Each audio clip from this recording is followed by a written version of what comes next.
Introducing the Current Affairs Workbook. It is an activity-driven learning comprising summaries, quick facts, MCQs, true-false statements, mains practice questions, and ethics case studies, consolidated into a comprehensive workbook. Dive into our monthly magazine summary, a concise overview capturing key insights, events, and trends of the month. Unlock the power of our Quick Facts block, your rapid reference toolkit with essential facts, figures, and critical statistics. Experience our dynamic activities like MCQs and true-false statements to subjective questions and ethics case studies that refine your analytical thinking and articulation skills.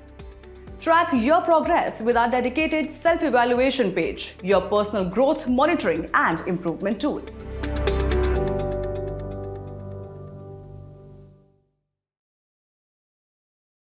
नमस्कार दर्शकों, आप देख रहे हैं news today, जिसमें हर खबर है जरूरी और हर विश्लेषण है खास। बात करते हैं मुख्य सुर्खियों की। सुप्रीम कोर्ट ने एक महिला सेना अधिकारी को स्थायी कमीशन प्रदान करने का आदेश दिया। आईआईटी मद्रास ने भारत के पहले हाइपर लूप ट्रैक का परीक्षण किया। नवीन एवं नवीकरणीय ऊर्जा मंत्रालय MNRE ने ALMM आदेश 2019 में संशोधन को मंजूरी प्रदान की। पत्तन पोत परिवहन और जलमार्ग मंत्रालय ने लोकसभा में वाणिज्य पोत परिवहन विधेयक 2024 पेश किया। राजस्व आसूचना निदेशालय DRI ने भारत में तस्करी रिपोर्ट 2023-24 जारी की।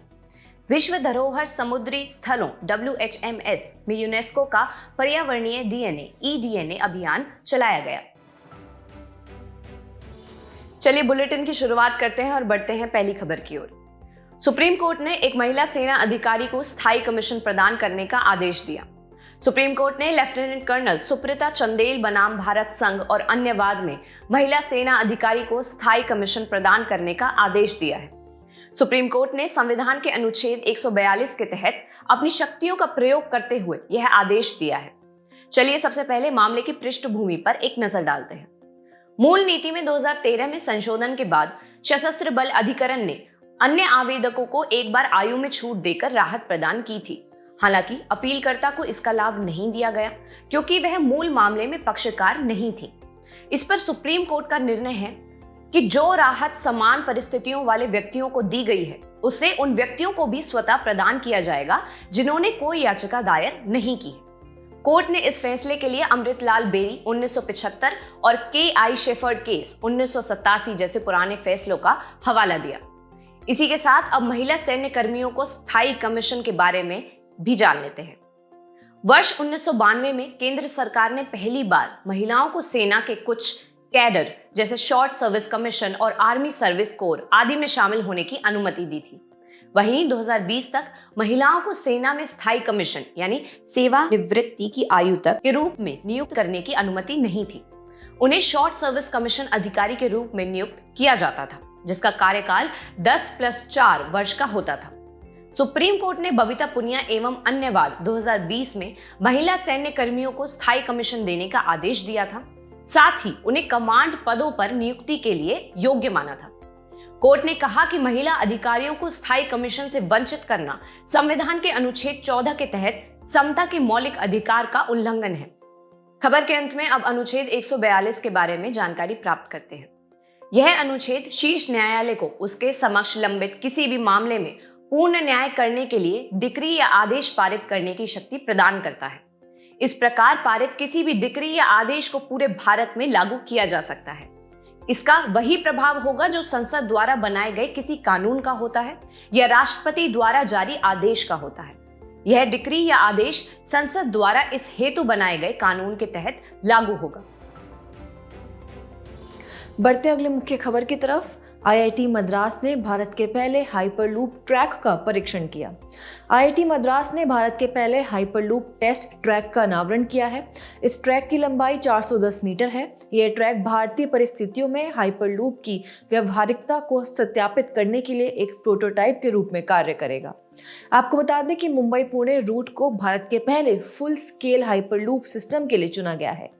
सबसे पहले ये समझते हैं कि हाइपरलूप होता क्या है। हाइपरलूप हाई स्पीड वाली परिवहन प्रणाली है। इस प्रणाली में निम्न दबाव वाली ट्यूब होती है। इस ट्यूब से होकर कैप्सूल या पॉड बिना किसी घर्षण और बिना वायु प्रतिरोध के गमन कर सकते हैं। इस परिवहन प्रणाली को सबसे पहले 2013 में एलोन मस्क ने प्रस्तावित किया था। इसके मुख्य घटक और कार्य प्रणाली की बात करें तो इसमें सबसे पहले है ट्यूब। नियर वैक्यूम ट्यूब वायु प्रतिरोध को कम करती है। इसकी वजह से कैप्सूल हाई स्पीड पर गमन कर पाता है। दूसरा है कैप्सूल या पॉड। यह यात्रियों या वस्तुओं को ले जाने वाला वाहन की तरह होता है। पॉड ट्रैक को स्पर्श किए बिना उसके ऊपर गति करने के लिए मैग्नेटिक लेविटेशन का उपयोग करता है। इससे ट्रैक के साथ घर्षण की संभावना समाप्त हो जाती है। तीसरा है कंप्रेसर। यह हवा को खींचता है और कैप्सूल को कम दबाव वाली ट्यूब से गुजरने में मदद करता है। अगला है सस्पेंशन। एयर बेयरिंग सस्पेंशन वजन को सहने तथा सुचारू और घर्षण रहित गति के लिए दबाव युक्त वायु की एक पतली परत का उपयोग करता है।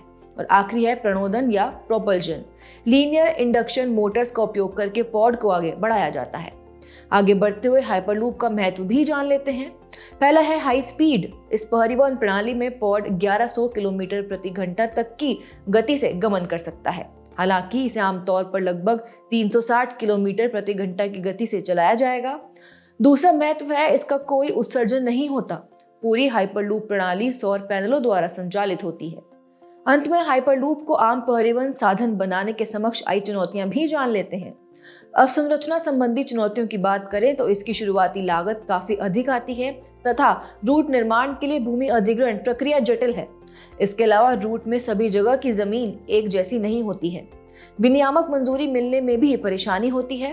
हाइपरलूप के लिए अलग से विनियामक फ्रेमवर्क मौजूद नहीं है और सुरक्षित परिवहन साधन को सर्टिफिकेट देने में भी चुनौतियां मौजूद हैं। साथ ही पर्यावरणीय मंजूरी मिलना भी आसान नहीं है। और आखिरी है तकनीकी बाधाएं। हाइपरलूप के बारे में तकनीकी अनुभव और विशेषज्ञों की कमी है। इसके व्यापक परीक्षण के लिए सुविधाओं की भी कमी है। चलिए बढ़ते हैं अगली मुख्य खबर की ओर। नवीन एवं नवीकरणीय ऊर्जा मंत्रालय MNRE ने ALMM आदेश 2019 में संशोधन को मंजूरी प्रदान की। मंत्रालय ने सौर फोटोवोल्टिक मॉड्यूल ALMM आदेश 2019 के स्वीकृत मॉडल्स और मैन्युफैक्चरर्स में संशोधन की घोषणा की है। इस कदम का उद्देश्य घरेलू सौर उत्पादों के विनिर्माण को बढ़ावा देना है। चलिए सबसे पहले संशोधन की मुख्य विशेषताओं पर एक नजर डालते हैं। सबसे पहले है ALMM सूची 2 सोलर PV सेल्स का परिचय। सभी सरकार समर्थित परियोजनाओं, नेट मीटरिंग परियोजनाओं और ओपन एक्सेस नवीकरणीय ऊर्जा पहलों में उपयोग किए जाने वाले सोलर PV मॉड्यूल्स को ALMM सूची 2 में सूचीबद्ध सोलर सेल्स से प्राप्त करना अनिवार्य होगा। ज्ञातव्य है कि ALMM फ्रेमवर्क के तहत सूची 1 को 2021 में जारी किया गया था। इसमें अनिवार्य किया गया था कि PV मॉड्यूल्स को केवल सूची 1 में शामिल मॉडल्स और विनिर्माताओं से प्राप्त किया जाएगा। दूसरा है छूट। इसके तहत उन परियोजनाओं को छूट दी गई है जो इस आदेश के जारी होने से पहले ही आवंटित की जा चुकी हैं या फिर जिनकी बोली प्रक्रिया पूरी हो चुकी है। तीसरा है प्रौद्योगिकी नवाचार को बढ़ावा देना। एकीकृत सौर PV मॉड्यूल विनिर्माण इकाइयों में निर्मित थिन फिल्म सौर मॉड्यूल्स को सूची 2 से सौर PV सेल्स का उपयोग करने की आवश्यकता के अनुपालन में माना जाएगा। इसका कार्यान्वयन 1 जून 2026 से होगा। चलिए अब भारत के सौर विनिर्माण क्षेत्र के समक्ष चुनौतियां भी जानते हैं। पहला है अपर्याप्त विनिर्माण क्षमता। भारत चीन 62%, वियतनाम, मलेशिया आदि से सौर उपकरण आयात करता है। इसके अलावा महत्वपूर्ण खनिजों के खनन और प्रसंस्करण के लिए किफायती प्रौद्योगिकी तक सीमित पहुंच सौर सेल एवं मॉड्यूल उत्पादन में बाधा उत्पन्न करती है। अन्य चुनौतियों की बात करें तो इसमें कम अनुसंधान एवं विकास, कच्चे माल की प्राप्ति में कठिनाई, कुशल श्रमिकों की कमी आदि शामिल है। चलिए अब खबर के अंत में घरेलू सौर विनिर्माण को बढ़ावा देने वाली पहले समझते हैं।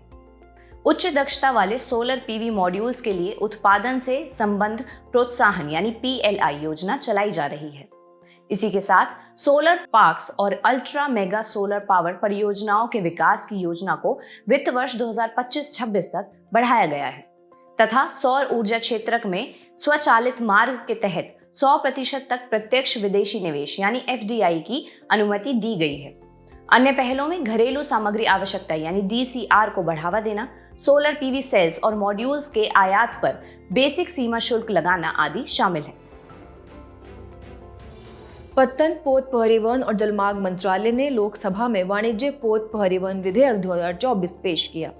इस विधेयक का उद्देश्य वाणिज्य पोत परिवहन अधिनियम 1958 की जगह लेना है। इस विधेयक का लक्ष्य वाणिज्य पोत परिवहन यानी मर्चेंट शिपिंग से संबंधित कानून को एकीकृत और संशोधित करना है।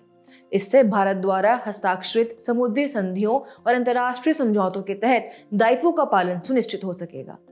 चलिए सबसे पहले इस विधेयक की मुख्य विशेषताओं पर एक नजर डालते हैं। पहली विशेषता है राष्ट्रीय पोत परिवहन बोर्ड की स्थापना। यह भारतीय पोत परिवहन से संबंधित मामलों पर केंद्र सरकार को सलाह देगा। बोर्ड को अपने कार्य संचालन के लिए अपनी प्रक्रिया विनियमित करने की शक्ति होगी। दूसरी विशेषता है समुद्री प्रशासन।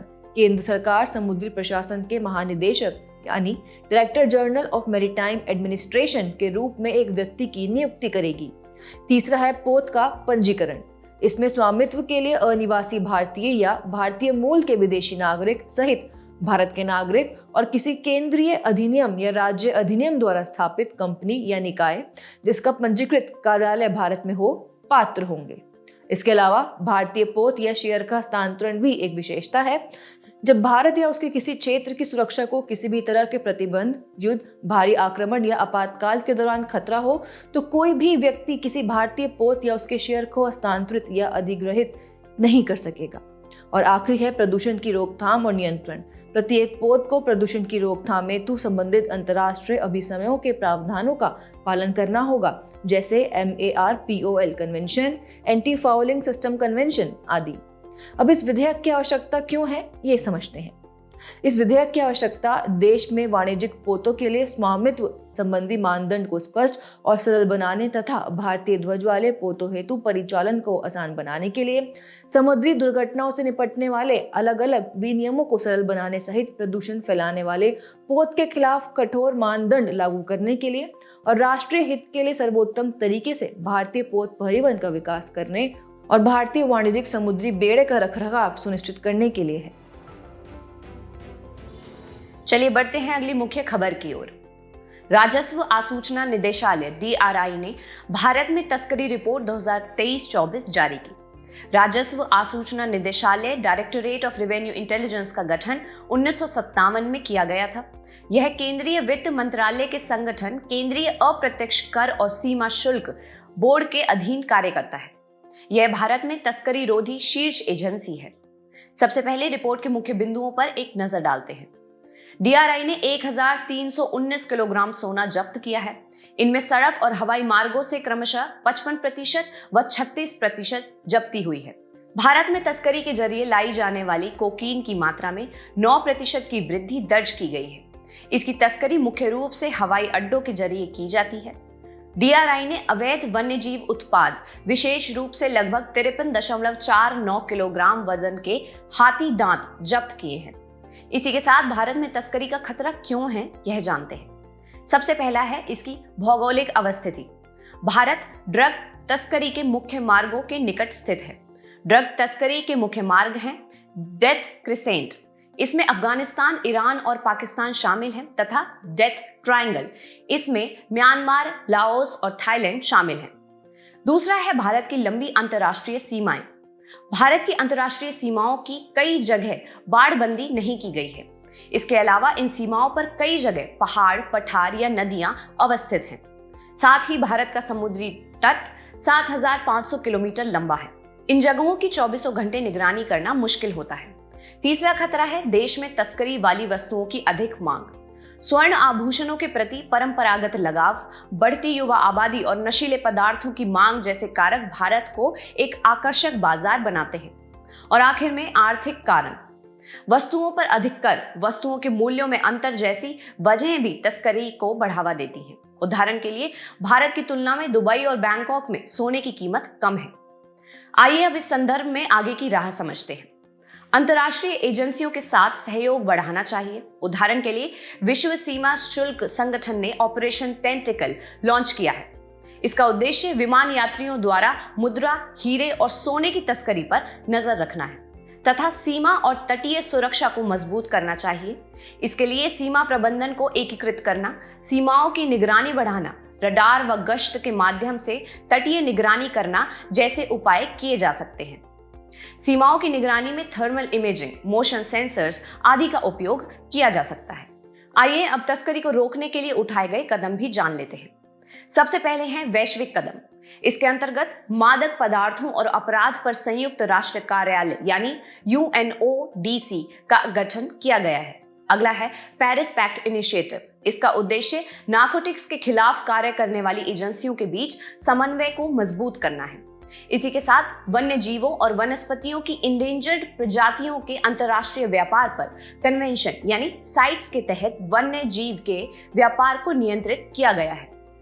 इनके अलावा भारत द्वारा उठाए गए कदमों में सबसे पहले नार्कोटिक्स, ड्रग्स और साइकोट्रोपिक पदार्थ NDPS अधिनियम 1985 लागू किया गया है। इसका उद्देश्य मादक पदार्थों की तस्करी को रोकना है।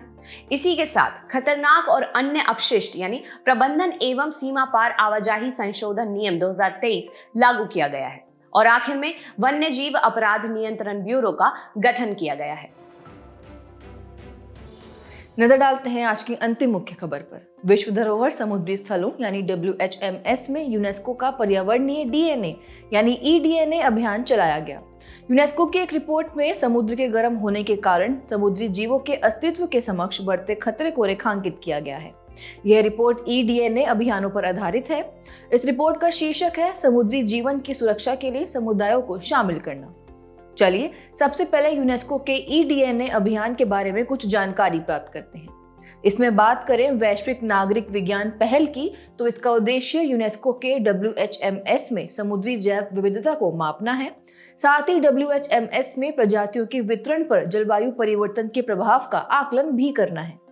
EDNA सैंपलिंग अभियान सितंबर 2022 से जुलाई 2023 के बीच यूनेस्को के 51 में से 21 WHMS में आयोजित किए गए थे। अब जानते हैं कि पर्यावरणीय DNA यानी EDNA क्या होता है। दरअसल EDNA वह आनुवंशिक सामग्री है जो सजीवों द्वारा अपने पर्यावरण में निर्मुक्त की जाती है। इसमें पर्यावरणीय नमूनों से एकत्रित कोशिकाओं, ऊतकों, तरल पदार्थों और मल जैसे स्रोतों से निकाला गया DNA शामिल होता है। EDNA के महत्व को देखें तो इसमें पहला है बड़े पैमाने पर उपयोग। भौगोलिक दृष्टि से दूर और विशाल क्षेत्रों के लिए EDNA सैंपलिंग की जा सकती है। दूसरा है मजबूत प्रौद्योगिकी। यह अन्य बायो मॉनिटरिंग विधियों की तुलना में अत्यधिक संवेदनशील और तीव्र विधि है। तीसरा है संधारणीयता। ये एक गैर हानिकारक विधि है जिससे पर्यावरण पर कम प्रभाव पड़ता है। और अन्य लाभों को देखें तो इसमें कम लागत पर सैंपल को एकत्रित करना, दुर्लभ, अस्थायी और आक्रामक प्रजातियों का पता लगाने की क्षमता आदि शामिल है। उदाहरण के लिए बेलीज में आक्रामक लायनफिश का पता लगाना। खबर में आगे बढ़ते हुए EDNA की सीमाएं भी जान लेते हैं। सबसे पहले है सीमित डेटा। EDNA केवल संबंधित जीव की उपस्थिति की पुष्टि करता है, लेकिन जीवों की संख्या, आकार, लिंग या जीवन चरण की जानकारी नहीं देता है। दूसरी है पहचान की समस्या। DNA रेफरेंस डेटाबेस में कई प्रजातियों की अनुपस्थिति के कारण पहचान में समस्याएं उत्पन्न होती हैं। वहीं अन्य समस्याओं में संदूषण की संभावना, लैब में सैंपल विश्लेषण की उच्च लागत आदि शामिल है। अंत में यूनेस्को विश्व धरोहर समुद्री स्थलों यानी WHMS के बारे में भी चर्चा कर लेते हैं। ये विश्व के ब्लू कार्बन इकोसिस्टम्स का 5वां हिस्सा कवर करते हैं और वैश्विक ग्रीन हाउस गैस उत्सर्जन के लगभग 10% के बराबर कार्बन स्टोर करते हैं। भारत का सुंदरवन राष्ट्रीय उद्यान भी यूनेस्को WHMS है। IUCN के अनुसार इन स्थलों में से 70% से अधिक जलवायु परिवर्तन से प्रभावित हैं। ये लगभग 35% संकटग्रस्त समुद्री प्रजातियों का पर्यावास भी हैं। वैश्विक स्तर पर WHMS 18,000 से अधिक समुद्री संरक्षित क्षेत्रों यानी मरीन प्रोटेक्टेड एरियाज MPAs के नेटवर्क के लिए मॉडल के रूप में काम करते हैं। भारत में 26 MPA प्रायद्वीपीय क्षेत्र में और 106 MPA द्वीपों में स्थित हैं। चलिए बढ़ते हमारे खास सेगमेंट सुर्खियों में व्यक्तित्व की तरफ। आज हम बात करेंगे C राजगोपालाचारी जी की। आपको बता दें कि देशवासियों ने C राजगोपालाचारी को उनकी जयंती पर याद किया। चक्रवर्ती राजगोपालाचारी का जन्म 10 दिसंबर को तमिलनाडु के तोरापल्ली में हुआ था। उन्हें राजा जी के नाम से भी जाना जाता है। वे एक देशभक्त, समाज सुधारक, प्रसिद्ध वकील और दक्ष प्रशासक थे। इन्होंने स्वतंत्रता आंदोलन के दौरान रॉलेट एक्ट, विरोध प्रदर्शन, असहयोग आंदोलन, वायकोम सत्याग्रह और सविनय अवज्ञा आंदोलन आदि में भाग लिया था। मद्रास से संविधान सभा के सदस्य के रूप में चुने गए राजा जी ने संविधान निर्माण में अपना बहुमूल्य योगदान दिया था। और स्वतंत्रता के बाद उन्होंने 1950 तक भारत के अंतिम गवर्नर जनरल के रूप में कार्य किया था। राजाजी ने एक स्वतंत्र पार्टी का गठन किया था। हम सी राजगोपालाचारी जी से देशभक्ति, नेतृत्व, ईमानदारी जैसे जीवन मूल्य सीख सकते हैं। चलिए बुलेटिन के आखिर में बढ़ते हैं आज की संक्षिप्त सुर्खियों की तरफ। राष्ट्रीय विधिक सेवा प्राधिकरण नालसा के कार्यकारी अध्यक्ष के अनुसार 2024 में नालसा द्वारा आयोजित 3 राष्ट्रीय लोक अदालतों के जरिए 7 करोड़ 70 लाख से अधिक मामलों का निपटारा किया गया। विपक्षी दलों ने राज्यसभा के सभापति के खिलाफ अविश्वास प्रस्ताव लाने का प्रस्ताव पेश किया है। संविधान के अनुच्छेद 64 के अनुसार भारत का उपराष्ट्रपति राज्यसभा का पदेन सभापति होगा। अर्धशुष्क उष्णकटिबंधीय क्षेत्रों के लिए अंतर्राष्ट्रीय फसल अनुसंधान संस्थान यानी ICRISAT को सौर ऊर्जा से चलने वाले जलकुंभी हार्वेस्टर के लिए भारत में उसका पहला औद्योगिक डिजाइन पेटेंट प्रदान किया गया है। जलकुंभी यानी वाटर हायसिंथ की समस्या से जूझ रहे ग्रामीण कृषि समुदायों के लिए यह हार्वेस्टर व्यावहारिक समाधान प्रदान करेगा। संयुक्त राष्ट्र पर्यावरण कार्यक्रम UNEP ने चैंपियंस ऑफ अर्थ अवार्ड 2024 के विजेताओं की घोषणा की। 2024 की लाइफ टाइम अचीवमेंट श्रेणी में यह पुरस्कार भारतीय पारिस्थितिकीविद माधव गाडगिल को दिया गया है। एक अध्ययन के अनुसार विश्व के लगभग 33% रेतीले समुद्र तट सख्त हो गए हैं। इस मामले में बंगाल की खाड़ी पहले स्थान पर है। रिपोर्ट के अनुसार बंगाल की खाड़ी के 84% तट सख्त हो गए हैं। INS तुशिल F-70 को रूस के कलिनिनग्राद में भारतीय नौसेना में शामिल किया गया। यह एक उन्नत क्रिवाक 3 श्रेणी का युद्धपोत और प्रोजेक्ट 1135.6 का 7वां पोत है। MSMEs के बीच नकदी या लिक्विडिटी प्राप्ति के साधन के रूप में प्राप्य प्रतिभूतिकरण की लोकप्रियता बढ़ रही है। प्राप्य प्रतिभूतिकरण एक नकदी जुटाने की वित्तीय प्रक्रिया है। इसमें कंपनियां अपने उत्पाद की बिक्री के लिए भविष्य में प्राप्त होने वाली पेमेंट के बदले इनवॉइस जारी करती हैं। भारतीय प्रतिभूति और विनियमन बोर्ड सेबी ने वैकल्पिक T+0 रोलिंग निपटान चक्र के दायरे का विस्तार किया है। 31 दिसंबर को मार्केट कैप यानी बाजार पूंजी के आधार पर शीर्ष 500 शेयरों के लिए वैकल्पिक T+0 निपटान चक्र उपलब्ध होगा। जाने से पहले आपकी समझ की परीक्षा के लिए डालते हैं एक नजर हमारे स्पेशल सेगमेंट प्रश्नोत्तरी पर।